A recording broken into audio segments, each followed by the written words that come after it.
This is an article I wanted to quickly read. It's going to be a short one, maybe 4 minutes, maybe 5. January 19th, 1899, number 8.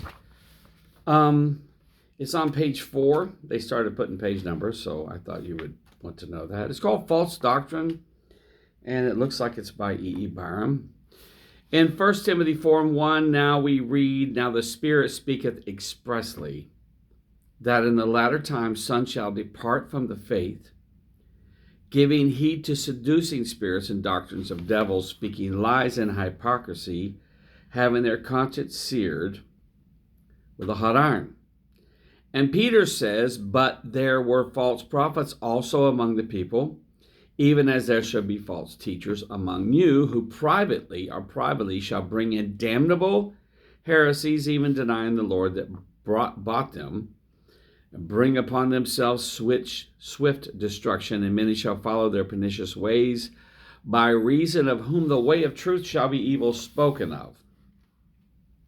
Today, we live in perilous times spoken of by the prophets, when men and women are going about filled with false doctrine, evil spirits, teaching heresies, and leading souls astray. It behooves us, brethren, to stand by the word of truth, and let us measure to the standard of the doctrine of Jesus Christ. We have received several letters from places where certain ones have been teaching false doctrines concerning sanctification. This teaching has principally been set forth privately. In other words, let's just say it like this, because this is what happened in 1972 or so, or with a lot of different teachings. One minister gets with another minister and he begins to discuss something that he disagrees with on sanctification. It could be on any number of issues. But in this case, it was sanctification. Thus, little by little, they try to draw aside people in the ways of error. This is why you have to know what the truth is.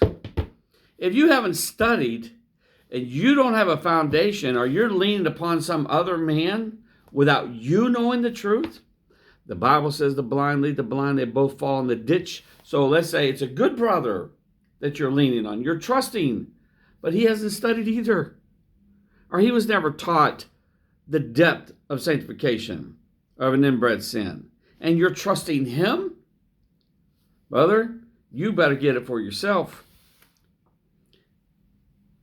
Some time ago, we gave special warning against such false doctrines, which when first set forth, appeared quite plausible. And for this reason, the apostle said, Many shall follow their pernicious ways, by reason of whom the truth shall be evil spoken of. Where such a spirit is allowed to work and set forth false doctrine, people will fall under the power of it and be blinded to the truth. And what was once light to them by the Spirit of God become darkness. That which is darkness becomes light, transformed by the power of Satan. In 1 John 4:1, the apostle gives some good advice and instruction. Beloved, believe not every spirit, but try the spirits, whether they are of God, because many false prophets have gone out into the world. We are told to try the spirits by the word, and the spirit that is contrary to the word and is not in harmony with the whole truth is to be considered and known as a wrong spirit. So, what are you going to base your belief on? Now, if you're interested in knowing what sanctification is, what it does, how we get it, if these brethren you have any confidence in them at all, that God used them to call the people out of Babylon. These are strong ministers, by the way. I'm sorry. Brother Warner was a strong minister. Brother E. Byrum, Brother Riggle, all these brethren, I don't know what happened to who, it happened to what. Brother Riggle, W.D. Shell, I can go through the names. Brother Henry. There's just so many people in here I don't even know. Brother Cole, W.D. George L. Cole. They were all ministers of the gospel of Jesus Christ that God used. Now, if they got snatched up later, just like you could, and you will, if you get off in a heresy, you will get destroyed. That's all. If you would like some information, I have plenty of articles. I'm going to, Lord willing, print a bunch out, and you're welcome to make copies once I come to camp meeting next week. I'll be glad to have copies made for you. I pray that this would help you in your understanding. Hope you have a good night. God bless you.